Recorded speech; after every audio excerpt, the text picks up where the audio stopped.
Magandang araw po sa inyo lahat. Ako po si Banat Bay at eto na nga pag-uusapan naman po natin itong nangyayari sa ating bayan. Tila ho nagpapatupad na ho ng diktadorya o di kaya ng martial law ang Malacanang. Ipapaliwanag ko kung bakit. Kasi alam nyo mga kababayan, yung mga nangyayari sa lipunan natin ngayon, itong mga past few days, ay makikita mo talaga na merong senyalis ho ng martial law o meron ng senyalis ng pagiging diktador, ika nga. Bakit ho martial law? Kasi parang dinadaanan na ho yung batas para ho bagang binabaliwala na ho yung batas. Kaya ngayon makikita ho natin sa mga pronouncement po ng Malacanang at mga ginagawa ho nito ay tila parang mga diktador na ho. Bakit ho kanyo? Ay papaliwanag ho natin. Baka sabihin ninyo nag-iimbento lang si Banat Bay. Hindi ho ako nag-iimbento. Ipapakita ko sa inyo at para makita ninyo ano ba talaga nangyayari ngayon. Kasi sa mga speech o sa mga press con ng ating mga opisyal sa Malacanang, tila ganun na ang ginagawa nila. Okay, panoorin po natin ito at i-reactionan ho natin ito. Matindi ho ito mga binitawan na naman ho ng walang iba kundi ang reyna ng palengke. Hindi. Walang iba ho ang official vlogger ng Malacanang. Pasok. Sinagot ng Malacanang ang pahayag ni Vice President Sara Duterte na may karapatan ng taong bayan na magpahayag ng galit laban sa gobyerno. Nakatutok si Ivan Mayrina. Nitong Sabado, pinangunahan ni dating Pangulong Rodrigo Duterte ang isinagawang indignation rally sa Mandaue City kung saan niya binatiko si Pangulong Bongbong Marcos. Wala man sa rally. Nagpasalamat naman ang kanyang anak na si Vice President Sara Duterte sa mga dumalo doon. Sa pagpunta niya sa Cebu kahapon, sinabi niyang karapatan ng mga mamamayan na magpakita ng galit at karapatang ito, protektado ng saligang batas. Para na rin daw nalalaman nila sa gobyerno ang gusto ng mga tao. Katungod man na sa mga tao nga ipakita ang ilahan, kasuko naman kay Constitution. Ayan ang ganda ng sinabi dito. Karapatan ng mga tao na ipakita ang kanilang galit sa constitutional protected and freedom of speech and expression. Karapatan ng tao ipakita ang kanilang galit. Okay, yan ang sinabi niya. Karapatan ng mga tao na ipakita ang kanilang galit. Yan ang sinasabi ni VP Sara Duterte. Protected freedom of speech and expression sa ato ang kason. So, saktora nga mahibalaan namo kaming mga nagatrabaho sa gobyerno kung unsay gusto sa mga tao. Sabi ng Malacanang Press Officer Claire Castro, nung nalaman po ito ng Pangulo ay wala po siyang naging reaksyon dito dahil hindi nga po ito dapat nanggagaling sa pangalawang pinakamataas na leader ng bansa. pero para kay Castro, bakit daw ngayon lang niya ito sinasabi? Eto antindi nito Meron para sa presidente, meron sariling mensahe yung presidente. May sarili din siya mensahe. Ang lupit mo, Castro. Ang lupit mo, vlogger Castro. Kasi nandyan ka para ho sabihin mo ang mga good news at mga proyekto ng ating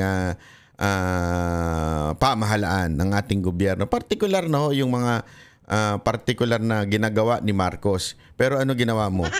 May sarili kang mensahe. Diba may sarili kang mensahe? Ayan ang sarili mong mensahe. Bakit naman ngayon lang? Mas marami naman din pong nangyari nung panahon ng kanyang ama. So parang ang pag-encourage po ba niya na magalit ang tao, meron po ba itong link doon sa sinasabing destabilization? At pinapatungkulan palagi na ang taong bayan ay dapat nang kumilos laban sa gobyerno. Ang labo naman nung dapat nang kumilos. Ang linaw ho ng sinabi ni VP Sara Duterte. Binulit-ulit ko pa. Karapatan ng tao na naayon. Ito linaw. Ayan ulitin ko Para lang ayan karapatan ng mga tao na ipakita ang kanilang galit kasi constitutional protected ang freedom of speech and expression. Ano ang karapatan ng mga tao? Ipakita ang kanilang galit. Kaya ang kanilang dismaya, pagiging dismayado sa mga nangyayari sa gobyerno. Paano sinasabi mong gustong destabilize ang government? Ang layo ho nun. Sa pangalawang pinakamataas na leader ng bansa. Pero para kay Castro, bakit daw ngayon lang niya ito sinasabi? Bakit naman ngayon lang? Mas marami naman din pong nangyari nung panahon ng kanyang ama. Fake news yan. Fake news yan. Kasi Madam Vlogger, kung maraming galit nung panahon ni PRRD, yung mga kriminal yun. Galit na galit po sila dahil nawalan sila ng negosyo, nabawasan ang kita nila, at yung ibang mga kasama nila, dead ball. Yun yung mga galit. Pero ngayon, ang mga galit, sino yung mga yun? Yung mga gutom. Sino yung mga galit ngayon? Yung mga hindi makapagpagamot dahil sa kulang-kulang na budget. Diba? Yan yung mga galit ngayon. Yung mga galit ngayon, yung mga naaabuso ng ating mga kapulisan na hinahayaan lamang ng ilang mga PNP officials. Yan yung mga galit, di ba? So, mali po ba yun? Naayon sa ating batas. Ito ay karapatan ng tao. As a matter of fact, I will quote to you verbatim, word for word. Section 4 of the Bill of Rights, Article 3, 1987 Philippine Constitution. Ano sabi dito, No law, walang batas, shall be passed abridging the freedom of speech, of expression, of the press, or the right of the people peaceably to assemble and petition the government for redress of grievances. Diba? Yan daw ay meron daw tayong karapatan na ating mag-assemble, sabihin magsama-sama. I-petition ng gobyerno sa kanilang redress of grievances. Ito, papatranslate natin ng Tagalog para mas malinaw ho. Di ba? Ano po ba yung ibig niyan sabihin? Narito ang salin sa Tagalog. Ayan, meron tayong sekretary dito. Walang batas na ipapasa maglilimita sa kalayaan sa pagsasalita, pagpapahayag o pamamahayag o sa karapatan ng mamamayan na mapayapang magtipon, magpetisyon sa pamahalaan upang iwasto ang mga hinaing. Mga hinaing po nila, 'di ba? Yung hinaing na 'yon, kasama na ho doon yung galit. Galit ng mamamayan. Bakit po ba galit ang mamamayan? Linawin natin para sa mas malinaw na usapin. Kasalanan po ba na engganyohin ng ating Vice Presidente na ilabas ng mga kababayan natin ang kanilang galit sa gobyerno? Bakit kayo hindi magagalit? Nabudol sila. Ang pangako ng Presidente, 20 pesos na bigas. Ano nangyari? 20 pesos kada piraso ng kamatis, minsan 40. Hindi ka ba magagalit nun? Di ba? Ano pa naman tayo? We are a rice nation, ika nga. We cannot live without rice, di ba?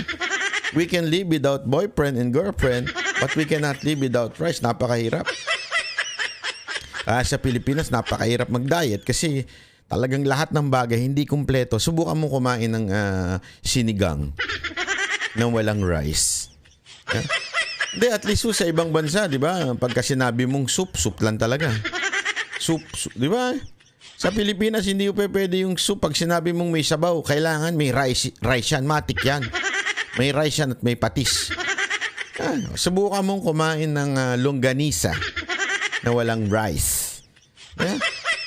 Kaya talaga nakaka-high blood kung yung bigas, 20 pesos hindi natupad. At marami sa ating mga kababayan, kaya binoto si Marcos ay dahil dyan sa 20 pesos kada kada kilo ng bigas. Ayan ang talagang kanilang pinanghawakan. Tapos bigla kayong babawi. Hindi, pangarap lang yan. Ba't mo sasabihin yung pangarap? Hindi, ako ito yung sinasabi yung pangarap lang yan nung nakaraang election. Bakit mo sasabihin yung pangarap lang yan? Kung pangarap lang yan, hindi mo sasabihin yan sa kampanya. Kaya mo nga pinapangarap yan kasi ibig sabihin, gagawin mo po yan pag ikaw ay nanalo. Anong pangarap lang? Anak kayo ng wewe, Hindi pwede yun. Di ba? Hindi pwede yung pangarap lang.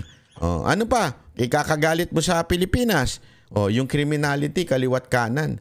Nakikita nyo naman po ang criminality sa ating bayan. Kaliwat kanan po.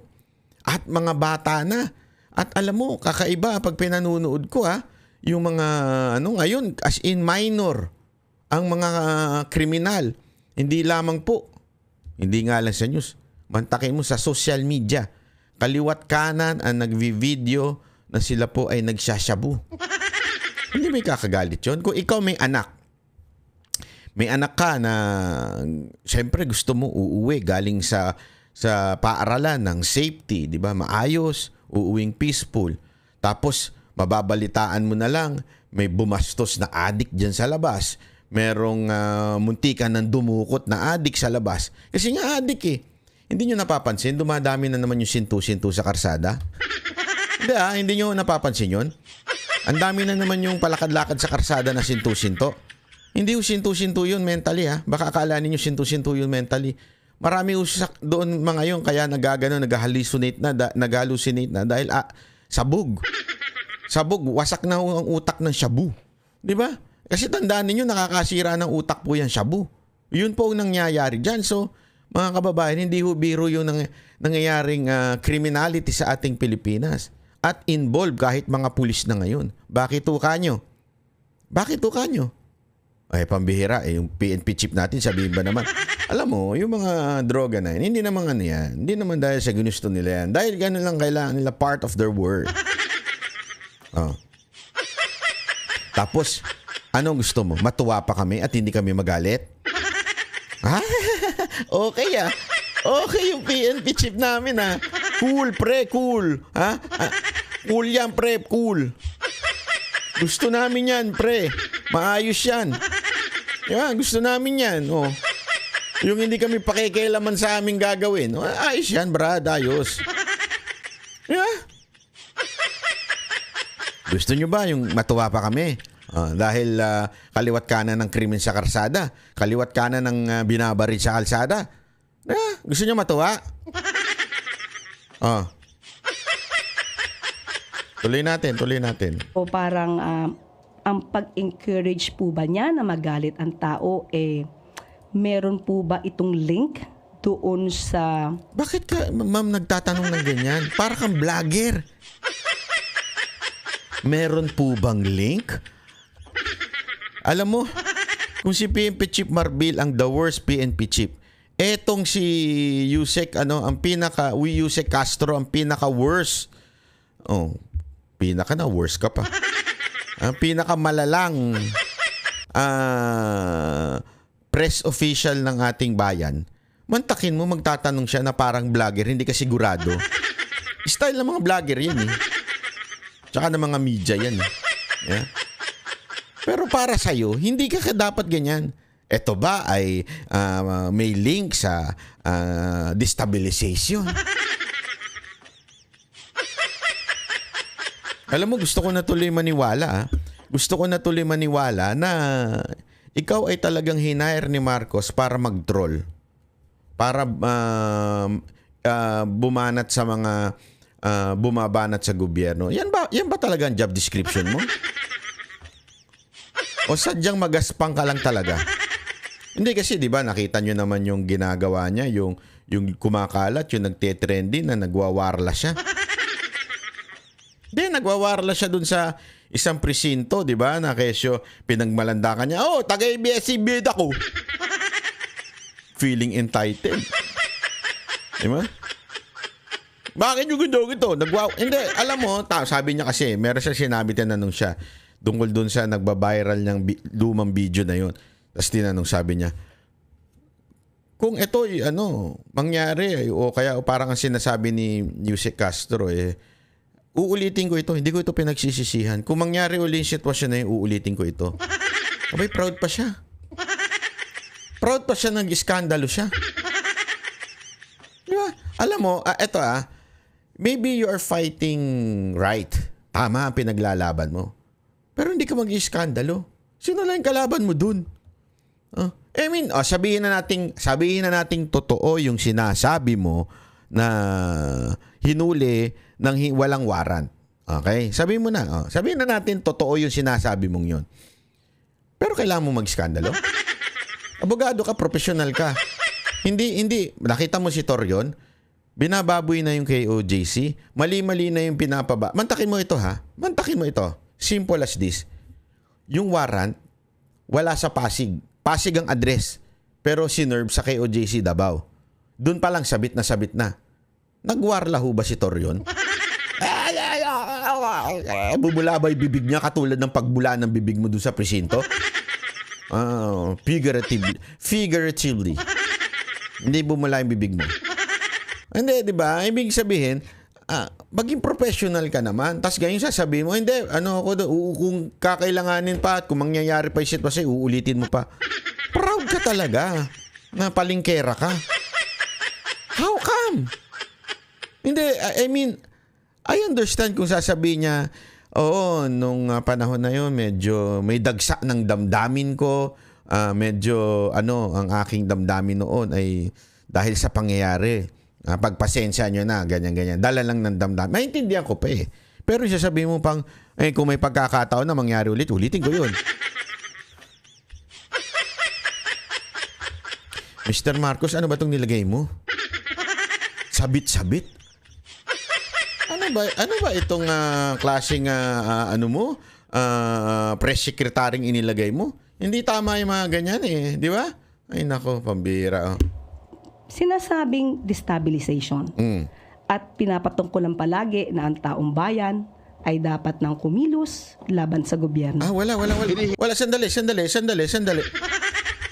Fake news ka eh.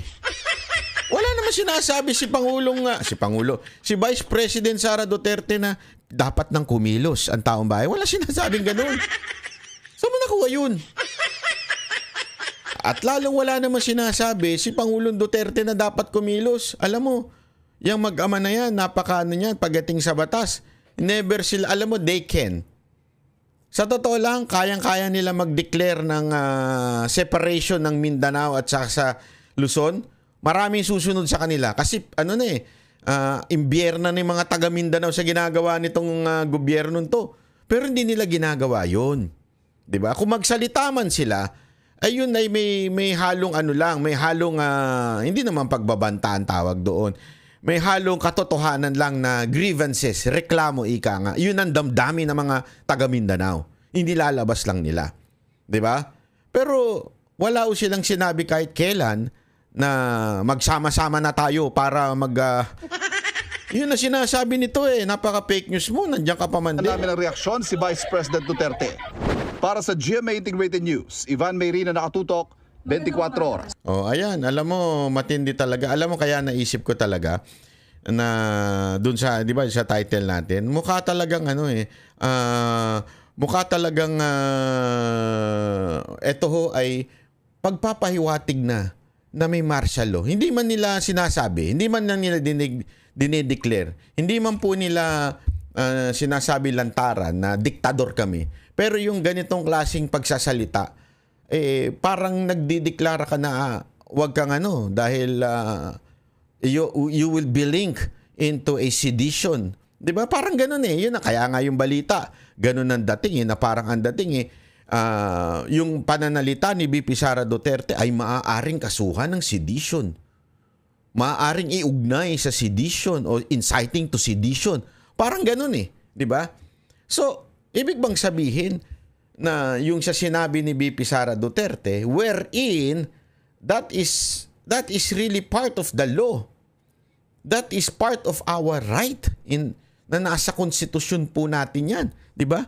To peacefully assemble and petition the government for redress of grievances. Yan ay parte ng ating konstitusyon na inuulit lamang ni BP Sara Duterte. Tapos sasabihin ninyo na parang may pagbabanta kayo. Nako, ano na yan? Hindi maganda yan. Galing sa pangalawang pinakamataas na posisyon. And then, yan ba ay maaaring i-link sa sedition? May pagtanong eh.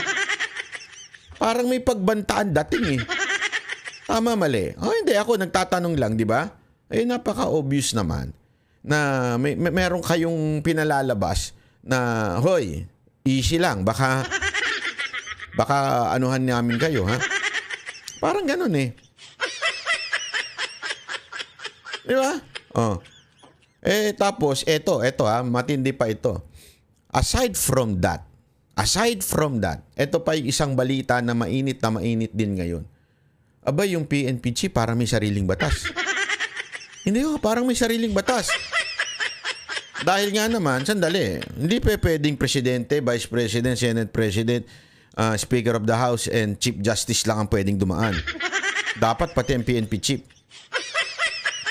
Parang ganun dumaan doon sa busway. Alam naman natin, itong iskandalo na ginagawa nito ni PNP chief. Iginit ni PNP Chief Romel Marbil na mayroon umanong memo na pumapayag sa pagdaan sa EDSA busway ng mga marked vehicle ng pulisya tuwing may emergency. Kasama ba riyan ang meeting o yung pagpupulong? Ang sabi ng memo ng Highway Patrol Group at ng Palasyo sa pagtutok ni Joseph Moro. Gusto makausap ng PNP ang Transportation Department kung pwedeng payagan ang mga emergency unit ng PNP sa EDSA busway. Kasunod yan ang pagsita sa convoy na dumaan sa busway na ayon sa bumabang pulis ay maghahatid sa PNP chief. Sabi ko nga, there's an emergency. There's a law na talagang pag-emergency, you can use the bus lane. Meron na po. Ito, isang halimbawa pa ito ng pagiging diktador o kasi parang may sarili siyang batas. There is a law. Pag emergency, may karapatan kami. May memong ganun. Some memo already that if you can, the PNP in marked vehicles, you can use po yung bus lane. Marked vehicles po ba yung sa inyo? Hindi, kasi when you say marked vehicles, government vehicles, nakita natin yung plaka private. Oo, yung HPG. Ang palpak nga Ang pinatikitan, ang bumalik para matikitan ay yung HPG. Hindi yung private vehicle. Dapat yung private vehicle. Tama ka, marked vehicle. Asan ang marked vehicle doon? Yung dalawang SUV na yun, hindi marked vehicle yun. Wala nakasulat doon. 'Di ba? As a matter of fact, sinitay mo yung mga dating PSPG na dumadaan dyan na may ini-escort, may binabantayan silang mga VIP. Sinita mo kasi naglagay ng PNP logo doon sa kanilang private vehicle. Na ang sakay naman, mga pulis din. Sinita mo yun. Naalala ko yun. Naalala ko talaga yun. Tapos this time, okay na pag ikaw. Hindi, mark na yan. Mark vehicle na yan. So ayun ay senyales ng parang may pagkadiktador. Na parang, pag sinabi ko, mark vehicle yan. Ako magsasabi. Kasi akong pinuno So, anong tawag mo dun, sir? Kasi remember, you are PNP chief. Ikaw ay tagapagpatupad ng batas. Hindi tagagawa ng batas. Sana nga kung nagagawa mo yung tagapagpatupad, hindi mo nga nagagawa. Tagapaglabag ng batas ang nangyayari. Di ba? Emergency, that's a given fact. Ang sinasabi niyang emergency ay emergency meeting aniya sa krame. Yung po meeting because there's an operation. Noong 2023, nilinaw ng memorandum ng DOTR sa MMDA na so yung meeting daw, yun daw yung emergency. Sana all may meeting na emergency. Na ganun ka-meeting emergency. bukod sa mga pinapayagang bus, pwede rin sa busway ang 5 pinakamatataas na opisyal sa gobyerno. Gayon din ang mga on-duty na mga ambulansya, truck ng bumbero at mga sasakyan ng PNP. Walang nabanggit na emergency. Ang memo ng Highway Patrol Unit ng PNP naman ang naglinaw sa kung ano ang itinuturing ng pulisya na on-duty. Ito aniya ay yung mga sasakyang may marka ng PNP na rumiresponde sa ongoing na law enforcement at security operations, pati paghabol sa mga kriminal o hot pursuit. May inahabol daw na kriminal. Asan yung kriminal doon? Doon sa inahabol ninyo. Asan? Nahuli nyo? Operation at rumiresponde para pangalagaan ng seguridad pampubliko sa panahon ng sakuna. Eto, patay tayo dyan. Dinagdagan pa ng sarili. Iba pang emergency. Para talaga makalusot no? Iba pang emergency. Ayos din kayo, no? Para pwedeng sumit dyan. Ito pala naman Meron naman palang memo. Ano itong memo na to? Iba pang emergency. Ang lupit nyo. Kanino galing yan? Highway Patrol. Hindi galing sa SAIC yan, ha? O yung DOTR na siyang namumuno ng busway. Tandaan niyo, may kanya-kanyang papel po yan, ha? May kanya-kanyang papel po yan. Yung busway na yan, pag jurisdiction yan ng DOTR SAIC. Okay? Etong memo na sinasabi, memo ng Regional Highway Patrol Unit. Okay? Ano ba yung definition ng on-call? PNP na vehicle na on-call. Yan yon. Kasi ito si Marbil, minimix niya eh. Yan daw yung memo doon sa DOTR SAIC. Walang ganun. Sinasabi na nga ng meron na nga na walang ganung memo. Ito yung sinasabi mo ay yung sino ba yung tinatawag na on-call? Ayan, ito po yung mga on-call na yan. 'Di ba po? Rumeresponde sa law enforcement at security. Ayan, at yung panghuli, pinakamalupit, iba pang emergency. Sino magde-define yan? Kami. O edi kayo na batas. Gago! Di ba? Kayo na pala ang batas ngayon. Di ba? Sila na ang batas. At iba pang mga emergency. Dagdag pa nito, bawal sa busway yung mga PNP-marked vehicle na ginagamit para sa administrative duties tulad ng pagdalo sa mga meeting. Ayan, no? Oh. Bawal. Sa ibang ahensya, hinihingan pa namin ng panig si General Marbil, PNP at DOTR SAIC. Ano sabi? Na ginagamit. The PNP-marked vehicle task purportedly for administrative duties such as attending meetings to other agency and other relatives and relative activity are restricted from using the busway. Pinapayagan o hindi pinapayagan? Sige nga, ako ay nagtatanong lang. Pinapayagan po ba o hindi pinapayagan ang mga meeting? Galing na po sa sa memo ng Regional Highway Patrol. Pinapayagan po ba o hindi? Depende. Ano depende? Depende kay Marbil yun. Depende sa kanya yun. Wala na sa'yo yun, Banat Bay. At saka, tandaan mo, Highway Patrol is under the PNP. And the head of the PNP is PNP Chief Marbil. I therefore conclude that the memo of the Regional Highway Patrol Group is superseded by the PNP Chief. Therefore, the PNP Chief will always right even if he is wrong. Para palang asawa ito, no? Diba, meron tayong mga nakikitang ganun na rule in the house. The wife is always right. Rule number 2. If the husband is right, proceed to rule number 1. Diba? Para palang ganun ang datingan ni Marbil dito. Kahit na may memo na nakasulat dyan, attending meetings to other agencies and other related activity are restricted from using the busway. Ito malinaw PNP mark vehicle. PNP mark vehicle. Kahit pa ikaw ay isang PNP mark vehicle, pag ikaw ay a-attend lang ng meeting sa ibang agency o other activities are restricted from using the busway. Di ba? So, ibig sabihin, kahit ikaw ay markado, kahit ba yan ay police mobile, basta pupunta ka lang sa meeting and other activities. So, ano ibig sabihin? Talagang yung emergency ay yung matter of life and death. O kaya may kriminal na hinahabol, 'di ba? Meron talagang operasyong hinahabol, may hinostage sa lugar na ito at kailangan puntahan kagad. Yan, 'di ba? Yung pwede yun. Pero yung basta lang dadaan diyan kasi may meeting kahit marked vehicle ka pa. So ano na masasabi mo, PNP Chief? Nga ka dito. So, ito yung mga, kasi tandaan natin pinapakita ko sa inyo kung papaano nagiging diktador na itong gobyerno na ito. Ibig sabihin ng diktador, kung ano yung gusto ng pinuno, yun na yung batas. Para sa administrative duties tulad ng pagdalo sa mga meeting sa ibang ahensya. Hinihingan pa namin ng panig si General Marbil, PNP at DOTR SAIC.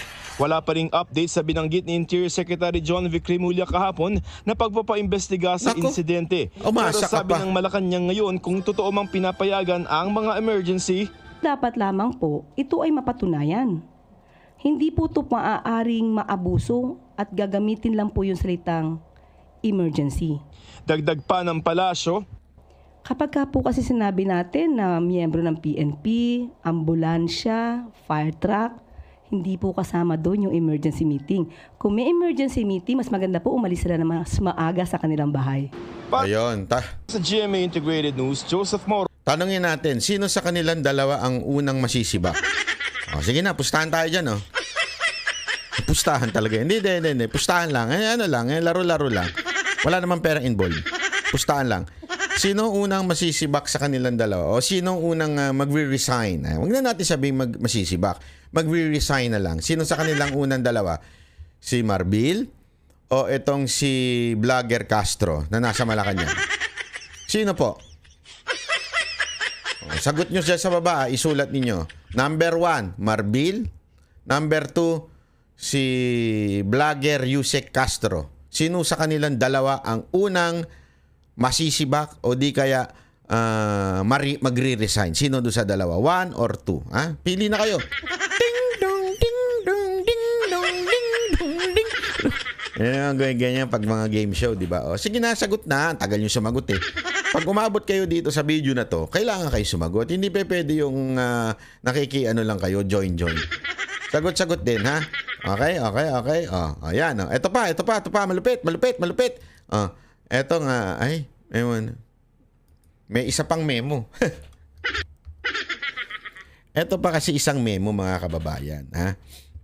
Aside from, bakit ko sinabing nagiging diktador na ba ang Malacanang? Ay dahil sa una, mga pahayag ni Vlogger Yusek Castro. At sa pangalawa naman ay yung sinasabi ni PNP Chief Marbil na memo na pinapayagan siya. Memo na pinapayagan siya talaga. No? Siya lang. No? At etong pangatlo. Ano itong pangatlo na ito? Na may memo na naguutos sa lahat ng regional offices, especially yung mga general, mga RD, mga regional director, sila huy inutusan ng kataas-taasang Panginoon sa PNP. Na si Panginoon nila yan eh. Sunod-sunuran sila dyan eh. Si PNP Marbil, merong inuutos daw. Ano itong iutos na ito? Na ibahin yung usapan. Huwag nyo nang anuhin. Pag tinanong kayo ng tungkol dito sa bus lane, ibahin yung usapan. Ha? Ang gawin yung usapan ay tungkol sa bigas. Diba? O kaya tungkol sa ginto. Ganun yung ginawa ni nung hindi masagot ni Vlogger Yusek Castro, yung sinagot niya. Ano sagot niya? Hindi, wag na tayo magbago ng usapan. Hindi yung usapan dito yung kung naging marahas ba o hindi tama yung ginawa sa KOJC. Yan yung tinanong sa kanya eh. Ano sagot niya? Hindi, wag tayo mag-iba usapan. Pag-usapan natin yung gold. Kasi nga hindi niya masagot. So diversion ang ginawa. Ngayon, eto na naman. Mukhang meron diversion na inuutos etong si PNP Chief. Eto, panoorin nyo ha. Maring itinanggi ng PNP Public Information Office sa Campo Crame ang umunoy pagsisikap nilang ilihis ang isyu ng iligal na paggamit ng EDSA busway ng convoy na sinasabing sinakyan ni Chief PNP General Romel Marbil. Pero sa kabila nito, isang PNP memorandum naman ang kumakalat sa social media na nag-uutos umano sa lahat ng police regional officers na pigilan ang diskusyon patungkol sa kontrobersya at gamitin ang iba't ibang estratehiya para pahupain ang usapin. Narito ang balita ni Paul Montibon. Paul Montibon! Habang lumalalim ang kontrobersiyang ito, isang tanong ang nangingibabaw. May pagtatangka nga bang itago ang katotohanan o isa lamang ito sa panibagong pagsubok sa kredibilidad ng pambansang pulisya?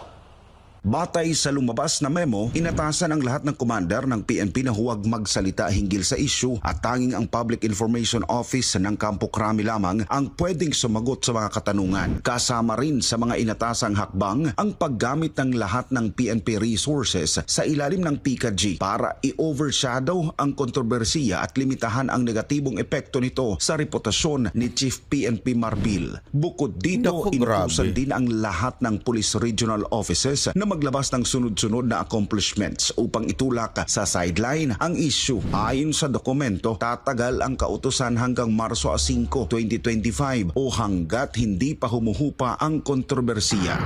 Matatanda ang naging sentro ng kontrobersiya ang convoy ng PNP na dumaan sa EDSA busway noong Pebrero 25, taong 2020. Si Chip, sino kaya ito? Dapat may mag-research eh. Malaman natin kung kaninong tauhan to. Oh.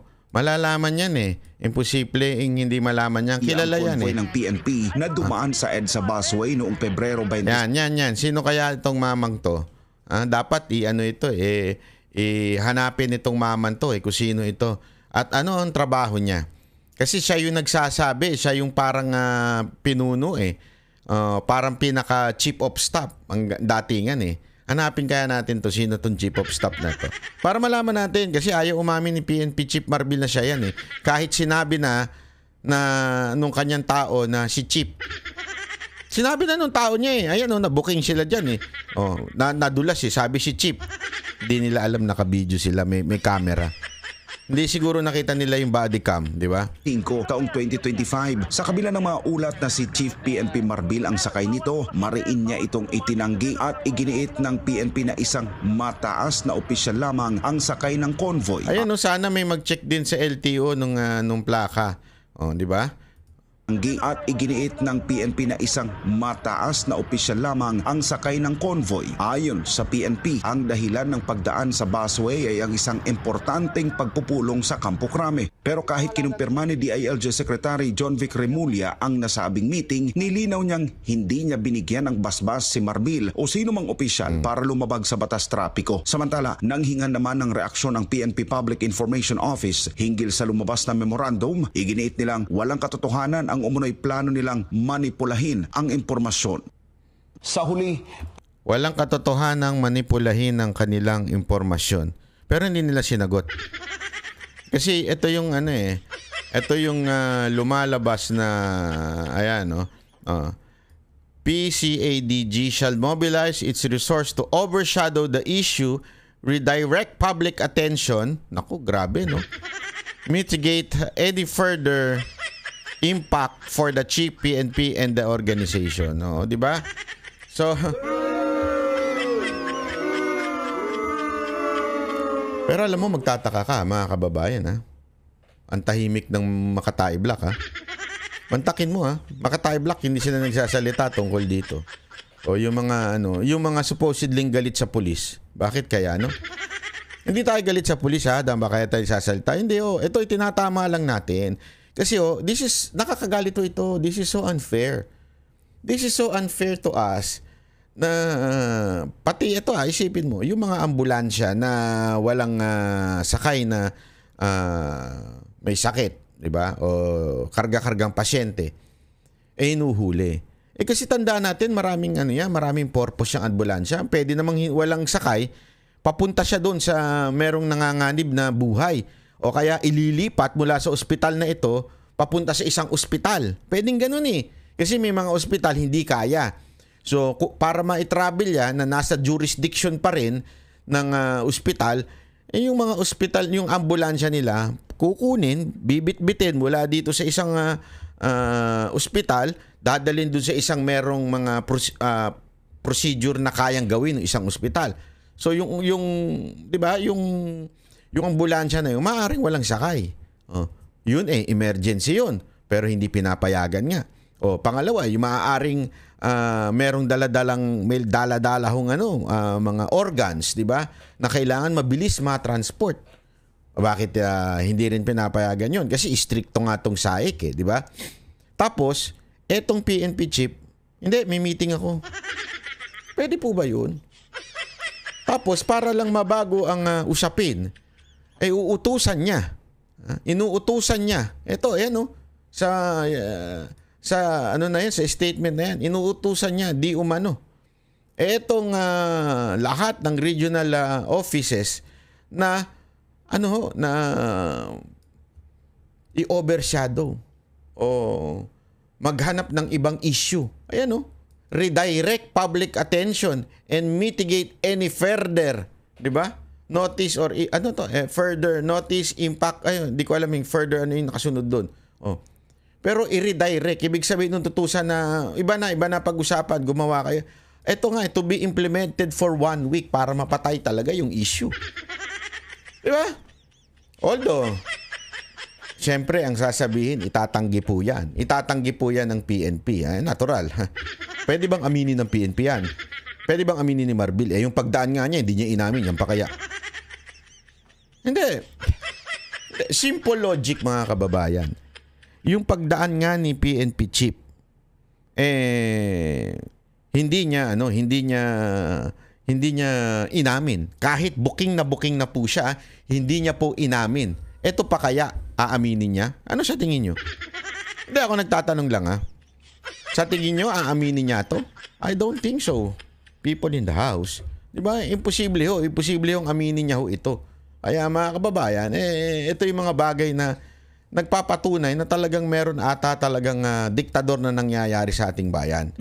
Sa kabila ng mga ulat na si Chief PNP Marbil ang sakay nito, mariin niya itong itinanggi at iginiit ng PNP na isang mataas na opisyal lamang ang sakay ng convoy. Ayon sa PNP, ang dahilan ng pagdaan sa busway ay ang isang importanteng pagpupulong sa Campo Crame. Pero kahit kinumpirma ni DILG Secretary sa lumabas na memorandum, magmasid, magbanta. Ayan, okay. So yan po yung dahilan kung bakit ang ating pinag-uusapan natin ngayon ay tila meron na talagang dictatorship na nagaganap sa Pilipinas. When you say dictatorship, binabali na po yung batas para sila ang masunod.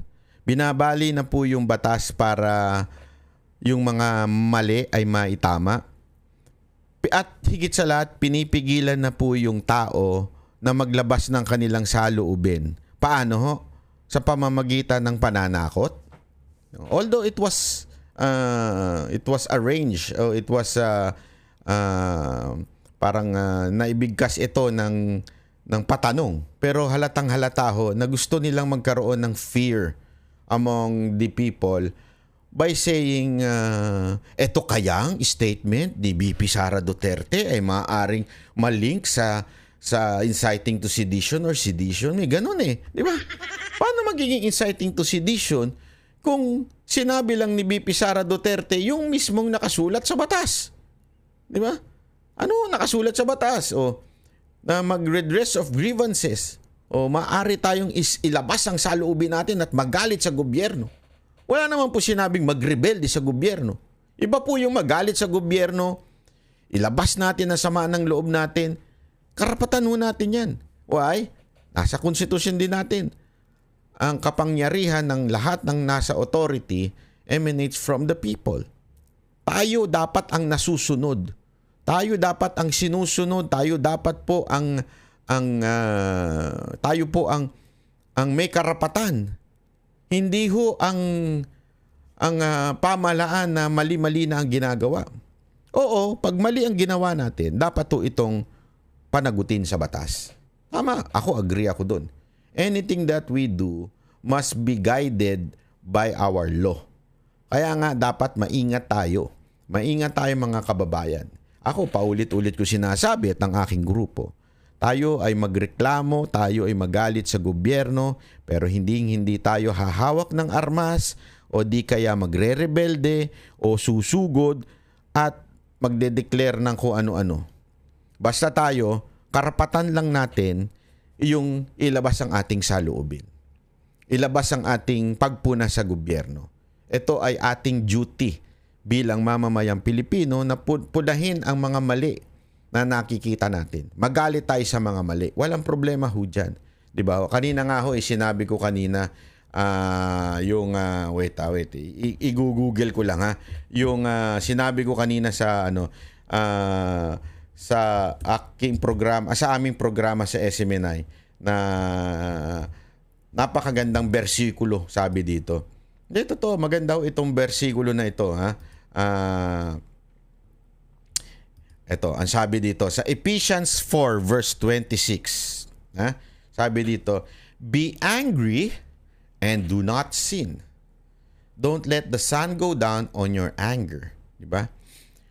Bakit kaya sinabi yun ng Biblia na ito isang, hindi ho ito suggestion. Ito po ay kautusan. Ito po ay sinasabi sa atin na be angry. It's okay to be angry because you have emotions. But in your anger, do not sin. Ibig sabihin, your anger should be controlled. Importante ho yan, ha? Para maintindihan natin. Walang masamang magalit. Pero dapat we do not sin. Magalit tayo sa mga maling nangyayari. Pero wag ho na yung maninira ng mga batas o disobey ng mga batas. Pero pwede tayong magalit. At yan ho ay parte hindi lamang po ng sinabi ng Biblia. Yan din po sinabi ho ng ating konstitusyon. So wala pong problema. Diba? Yun ang malinaw. Wala pong problema na tayo po ay magalit. Be angry and do not sin. Yan po.